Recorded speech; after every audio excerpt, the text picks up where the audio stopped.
All right, today we're headed deep into the Scottish Highlands. We're going to a place of just raw, thundering power, this massive canyon that looks like it's been torn right out of the earth. But this place holds a really fascinating secret, a huge paradox that's hidden right there in its name.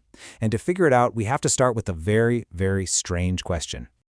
Yeah, you heard me right. This absolutely spectacular gorge, a place that feels like it's been ripped straight from a prehistoric world, has a name that, when you translate it from Gaelic, means the ugly hollow. I mean, how is that even possible? That's the mystery we're going to solve today. We're going to explore how a place this stunning got a name that feels so wrong. So look at this. On one side, you've got its Gaelic name, Corrieshalloch, and on the other, the reality. A jaw-dropping, almost Jurassic-looking masterpiece. Now, this isn't just some simple mistranslation. No, there's a really powerful reason for this name, and it reveals a whole lot about how our ideas about what's beautiful in nature have completely changed over time. To even begin to wrap your head around Corrieshalloch, you first have to experience it. And for pretty much everyone who visits, that journey starts right here, on a swaying, totally vertigo-inducing bridge built by the Victorians who looked at this supposedly ugly chasm and decided, you know what? We're going to cross it with some serious style and audacity. But before you even take a single step onto that bridge, you have to get a sense of the scale here. We are talking about a 60-meter drop. That's almost 200 feet, just straight down. It's this void that's so deep it seems to swallow the light, and you can hear the roar of the falls below you, like this constant physical reminder of the power that's churning right beneath your feet. And this is a pretty typical reaction. It's not just about the height, it's the movement. See, the bridge is actually designed to sway, and that gentle rocking high up in the air, well, it triggers something really primal inside you. It's this incredible mix of genuine fear and pure, exhilarating adrenaline that makes crossing it an experience you will literally never forget. And you know, this is not just some rickety old footbridge. It was designed by Sir John Fowler, an absolute engineering rock star who also co-designed the legendary Forth Bridge. We're talking about a 150-year-old monument to Victorian ambition. And that safety role, only 6 people at a time, that's not just to preserve the bridge. It's to make sure that every single person who crosses gets that same intimate, heart-pounding experience. Okay, so the Victorian Bridge gives us a stunning view. But to really understand this place, we have to look much deeper. We're about to peel back 13,000 years of history to uncover the violent, elemental forces that carved this masterpiece out of solid rock. The story starts on a scale that's almost impossible to imagine. About 430 million years ago, ancient continents slammed into each other, creating fractures, these lines of weakness deep in the bedrock of what would become Scotland.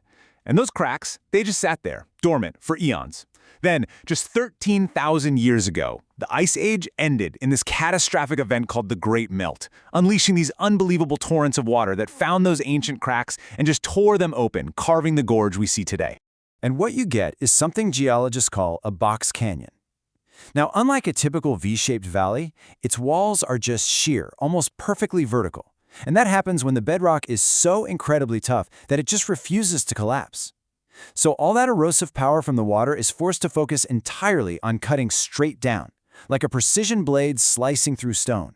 So how exactly does water carve solid rock? Well, think of it like a hydraulic saw. First, you've got this immense pressure from the meltwater, and it just blasts into those old fractures. Then, that water, which is full of sand and gravel, acts like liquid sandpaper, just scouring and grinding the canyon floor deeper and deeper. And finally, you get these powerful whirlpools, these vortices that drill down, creating these incredible circular potholes you can still see today, sometimes called platters. We've explored the geology, which is incredible, but the gorge holds another secret. Deep down within its dark, misty walls, there's a completely different world, a hidden sanctuary with its own unique climate, just teeming with rare and ancient life. And get this, the bottom of the gorge is consistently about 2 degrees Celsius warmer than the windswept land at the top. It's pretty amazing. Its sheer depth creates the sheltered, humid pocket that's protected from frost and wind. It's basically a natural greenhouse. And this microclimate is a total game changer for life. It's a natural refuge safe from grazing animals, which allows all these rare ferns, mosses, and unusual plants like wood millet to just flourish. But maybe its most precious resident is this nationally rare crane fly, the Lipsothrix ecuculata.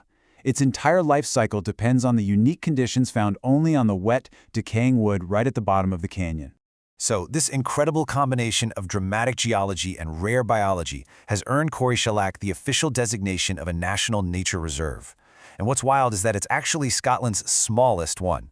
This tiny footprint protects this huge concentration of natural wonder, making every single square inch of it vitally important. So, okay, we've got this fragile, ancient sanctuary, but how do you protect it while still letting people experience that raw, incredible power? Well, that is the big, modern challenge of managing Corrieshalloch today. And the scale of that challenge is just immense. Corrieshalloch gets around 100,000 visitors every single year. Just think about that.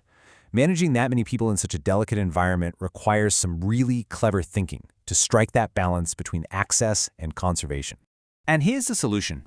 In 2023, the Gateway to Nature Centre opened up.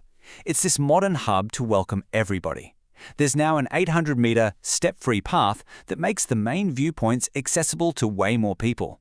And for those who don't exactly fancy the swaying bridge, there's a new, stable, cantilevered platform that juts out over the void. It lets you get those perfect, heart-stopping photos without the wobble. And so we finally have our answer. The name Ugly Hollow didn't come from a lack of beauty. It came from a practical, historical perspective. It was a dangerous, unusable, intimidating piece of land. But today we see it through a completely different lens, as a fragile masterpiece, born from geological violence, and now existing in this delicate, carefully protected balance. Ultimately, Corrieshalloch teaches us that perspective is absolutely everything. Names can be deceiving, and extraordinary wonder can be hiding in places we've been told to overlook. So it kind of leaves you with a question, right? What ugly hollows or secret worlds are waiting in plain sight, right in your own backyard, just waiting for you to discover them?